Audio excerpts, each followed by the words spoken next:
And so if I was a big cheese, what I would bet the farm on is having buildings that represent extravagant interplays with nature. So in like crevices, if you have strings about them, the illumination or shadow from the crevice would be expanded outwards. And from that you can interplay stuff that like mood rings or show just the difference in temperature.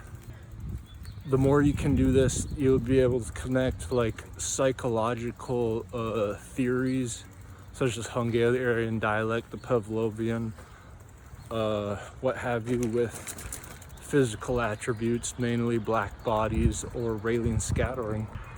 And so before I got too emotional there, it's Mitch McConnell. He's not a turtle. It's more of just a bag of rotting pus. And it's really scary because if that's the actual depiction of all that he actually is, when you can't stop the replication because the BS has more behind it than the truth would wield. So this country is in debt and inflation's terrible. And then Mitch McConnell gets up and says, Ukraine is, we all think, the number one problem that we can all agree upon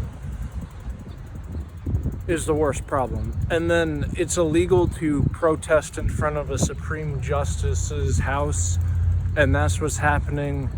And then Jen Psaki, the correspondent in Public, whatever, gets up and says, for the most part, the protests outside of the justice's houses are peaceful. She should be arrested for inciting terrorists, and the Washington Post, the fake news, getting an award for the fake news. They've got the Pulitzer Prize for their job on covering insurrection when there hasn't been one charge of insurrection given. The difference of his genome code versus the inside of a genome code of a virus is identical despite their coding being different. And that's the main problem, is that despite us having guts or a backbone, a virus mimicking itself as if it were a real person having guts and a backbone, or a brain as dumb as a box of rocks, you're devoiding out all of that as if it were real. And so that's where a real threat would actually encumber as. And so it's with these fabrications is the BS where it starts becoming a thing of centripetal force, where the path of least resistance is just subsiding to this lazy BS. Now with the animal kingdom, it's so great because viruses can only get made from them, since it's not made from humans. Humans don't naturally get them. And so there's, a set amount of atoms in the universe. And so there's definitely only a set amount of animals. So in the numbers game of the two, you can actually devise a flawless cure is actually a thing, and that there's no such thing as a perfect black body, because what makes up anything is the material.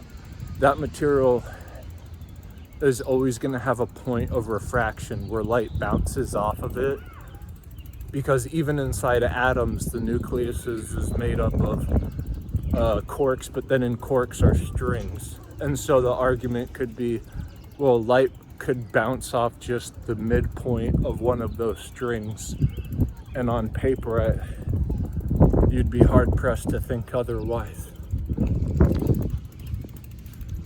unless you had the entire universe on one side of the string to see the refraction of its midpoint. But then the detector, you would have to be on the other end of the string to see the entire universe. And that's probably why people get freeze framed if you were to fall into a black hole. Or in the pudding, but more specifically, you don't have to be in the pudding to read the proofs. In trying to get really technical, you overlook the simplicities, that of which can be so extreme, but we don't need to go there yet because it isn't as such a detriment. What I mean by this is that there's a Planck length and there's a Rayleigh scattering. The Planck length is something where everything changes when you go under it. Mainly virtual particles popping up everywhere for no odd reason, because we still don't know what time actually is. Above that is Rayleigh scattering. This phenomenon occurs because our ozone layer is, pretty much set in place so that the coloration of the sky would have it change into blue in set times during the day. These are two very similar attributes because stuff emerges. However, converting one into the other, you're going to have these massive differentiations, one of which, instead of sun up and sun down and the different colorations, it could be read as red and blue shifting. Red and blue shifting is an occurrence which happens when things move further and closer. Only is able to see with microscopes in outer space the prominent detail of actual things being red and blue as they go forth or come near. Trying to look at red and blue shifting within a planet as Rayleigh scattering above is something that cannot be done with the bare eyes. Frogs, on the other hand, are able to see photons as tiny particles. These things are photons being real.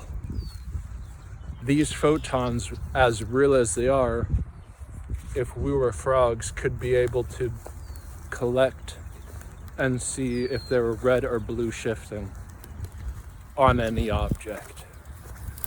However, when things have black bodyments, stick with me, this is the last part. This black body is real.